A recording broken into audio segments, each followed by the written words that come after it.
Hello, my name is Angela Mishler, and I'm going to be giving you a short presentation on Jewish immigration and their culture, specifically around the time frame of World War II.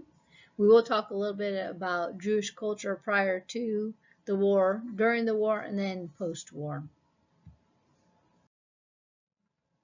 So the outline for my presentation, first thing I do want to talk about is anti-Semitism, because it does play a big part into the Jewish culture. We'll talk about the Jewish culture pre-war, during World War II, post-war, and then the last couple of slides wrap up my citations for the information covered during this presentation.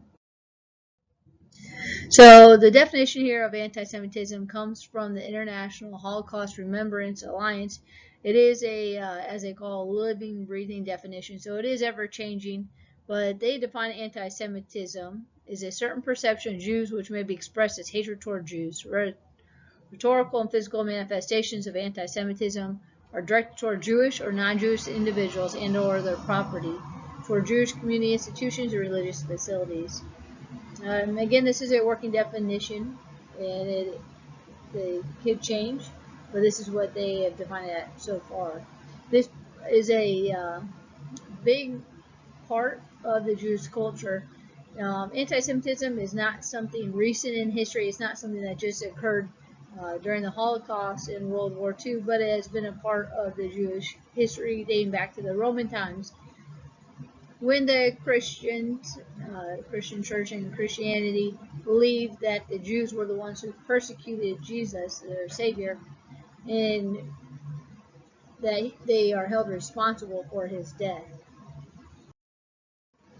So looking at Jewish population in Europe, specifically pre-war, before World War II, and before Germany, the Nazi Germany took over their regime, when you talk about European Jews, they break them up into Eastern and Western Jews. The Eastern Jews is made up of Poland, Romania, Soviet Union, you see on the right, and the younger Jews, the Jews there in that area are considered to be a minority group, but the younger Jews had started to adopt some of their fellow countrymen's values and their culture, while the older Jews still held on to the Jewish traditions. This is also where we'll see Yiddish was spoken there, so part German, part Hebrew. And on the western side, in France and Italy, Germany, not Germany, excuse me, but going on the west side, we see that the Jews on that side of the map, they adopted their fellow countrymen's culture, so they kind of gotten away from the traditional Jewish practices. Looking at this timeline, again, I told you that anti-Semitism and the Jews had been persecuted for many, many years. It wasn't just during the Holocaust. So when that first block, it talks about the Jews were emancipated in France. This is talking about Jewish persecution, and France said that Jews will no longer be persecuted for their beliefs or their group. Now, France was in 1791. Other countries such as Britain and so forth, they were not emancipated in those countries till years later in the 1800s and such. Fast forwarding to June of 1922, a famous Jewish politician was assassinated in Germany. So again, we're seeing that persecution of Jews. April 1st, 1933, there was a Jewish boycott. This was shortly after the Nazis took over in Germany. It was organized by the Nazis, and so what it was is that the Germans marked any Jewish businesses, and that day specifically, April 1st, from 10 to 8 p.m., they were standing outside the Jewish businesses trying to threaten and coerce people from shopping there. So again, we're starting to see that build up into where the Jews would be persecuted. March 9th, 1936, again we see in Poland a pogrom where there was a riot and such. September 5th, 1935, we see the Nuremberg race laws. So the citizenship law and the law for the protection of German blood and German honor. Again, this all builds into Nazi Germany's idea of persecution of the Jews, and slowly we get into the wartime culture where the Jews are persecuted. They have to go into hiding in order if they want to live or survive.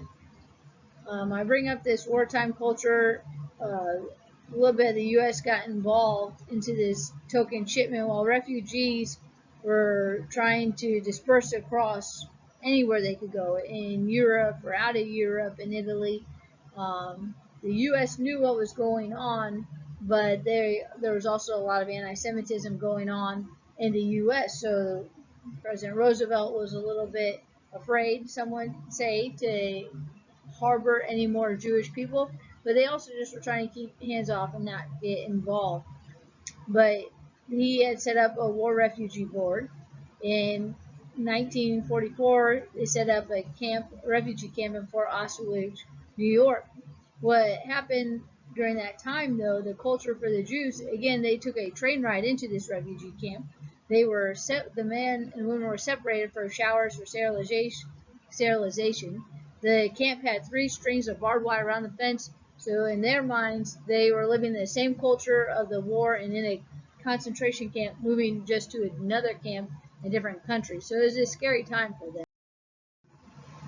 This slide just gives you a breakdown of the people, and it shows you how many males and females that were taken post-war.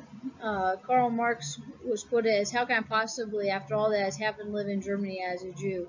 Post-war culture, there were a lot of benefits for displaced persons, but they still did not have a lot of rights. Again, people were somewhat afraid, and there was still a lot of anti-Semitism going on in Europe, and so some Jews wanted to go back home, and some just wanted to resettle somewhere else, just like the refugees who went to the refugee camp Oswego. They would hope to stay in the U.S.